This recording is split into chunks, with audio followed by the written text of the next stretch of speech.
Hello दोस्तों, आप सभी को इस चैनल पर स्वागत है। अभी तक इस चैनल को सब्सक्राइब नहीं किए हैं तो कर लीजिए, क्योंकि आप यदि 2025 में बिहार बोर्ड और 10वीं की तैयारी कर रहे हैं तो यह चैनल आपके लिए बहुत ही मददगार सिद्ध होगा। तो चलिए इस वीडियो को शुरू करते हैं। आज हम लोग देख रहे हैं वहीं लेसन 2 हिस्ट्री चैप्टर होगा आपका। हिस्ट्री बुक हो गया, चैप्टर आपका हो जाएगा दूसरा। चैप्टर आपका होगा दूसरा 2। ठीक है, आज दूसरा का दूसरा वीडियो है। लॉन्ग क्वेश्चन है, ठीक है, लॉन्ग। तो आइए शुरू करते हैं।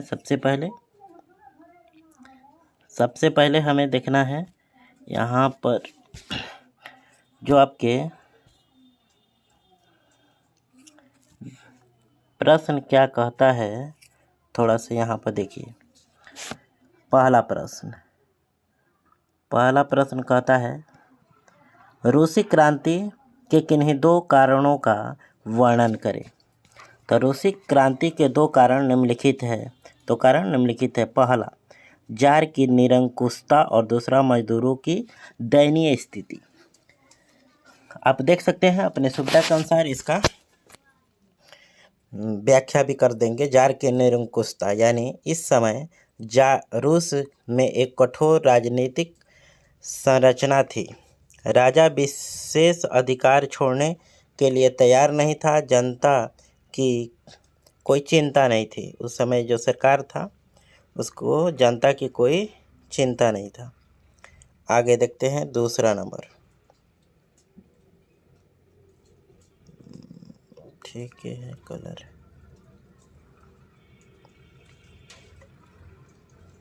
चलिए, दूसरा नंबर कहता है मजदूरों की दयनीय स्थिति। इसको व्याख्या करना है। क्रांति के पूर्व रूसी किसानों की स्थिति काफ़ी दयनीय थी। उनके खेत छोटे छोटे टुकड़ों में बटे थे, जिससे खेती करने में काफ़ी कठिनाई उत्पन्न करना पड़ता था।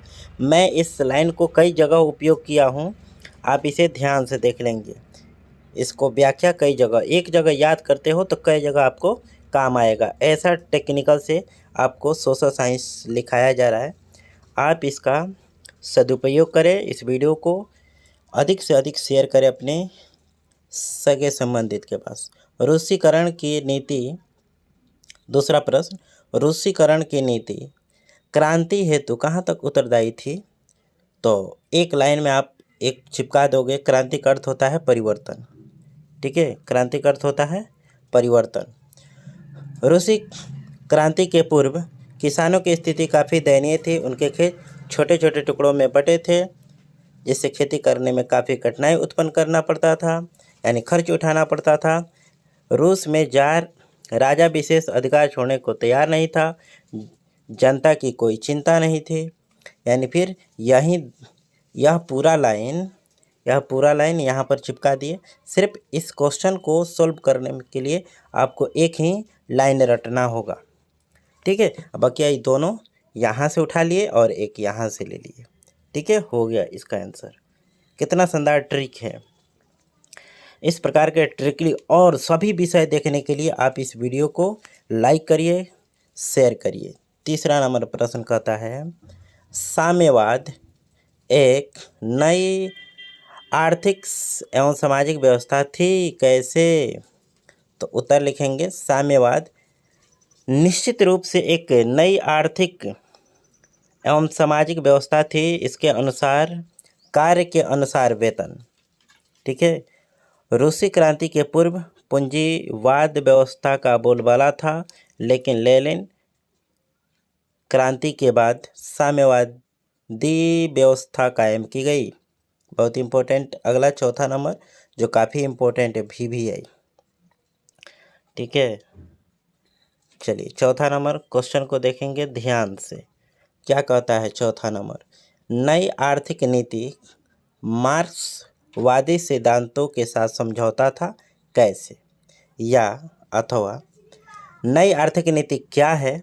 अगर दोनों क्वेश्चन में से कोई भी क्वेश्चन पूछता है 2025 में, ठीक है, तो आप आंसर यहीं लिखोगे। इतना उत्तर में लिखना 1921 में लेनिन ने एक नई आर्थिक नीति की घोषणा की। इस नीति में निम्नलिखित बातें थी। पहला बात क्या था? किसानों से अनाज के स्थान पर एक निश्चित टैक्स लिया जाए, कर, TAX। टैक्स माने क्या होता है बच्चा लोग? कर। दूसरा, 20 से कम कर्मचारी वाले उद्योग को व्यक्तिगत रूप से चलाने का अधिकार मिल गया था, यानी 20 मजदूर भी हो या उससे कम भी हो तो आपको एक फैक्ट्री अलॉट था। ठीक है। अगला कहता है उद्योगों को भी केंद्रीकरण कर दिया गया। विभिन्न स्तरों पर बैंकों को खोला गया। ठीक है, यही सब था। और इस वीडियो का लास्ट क्वेश्चन देखेंगे। इस वीडियो का लास्ट में क्या कहता है, थोड़ा सा यहाँ पर देखिए। 5वां नंबर प्रश्न, प्रथम विश्व युद्ध में रूस की पराजय ने क्रांति हेतु मार्ग प्रस्तुत किया। कैसे? तो एक लाइन वह जो पीछे वीडियो में लिखे थे बच्चे लोग। क्रांति का अर्थ होता है परिवर्तन। रूस में क्रांति का मार्ग प्रस्तुत करने में केवल प्रथम विश्व युद्ध में पराजय ही नहीं बल्कि कुछ अन्य कारण भी थे। लेनिन ने क्रांति के बाद स्वयं युद्ध से हाथ खींच लिया और सैनिकों को वापस बुला लिया, ये भी कारण था। ठीक है, बेस्ट ऑफ लक।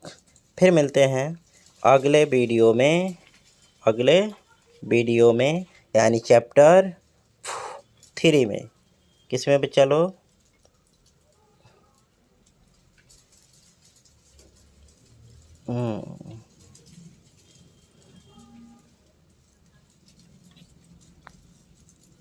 चलिए, तो हम लोग मिलेंगे, कहाँ मिलेंगे? तो अब पहला चैप्टर हो गया, दूसरा हो गया, अब तीसरा में मिलेंगे। ठीक है, धन्यवाद, नमस्कार, जय हिंद।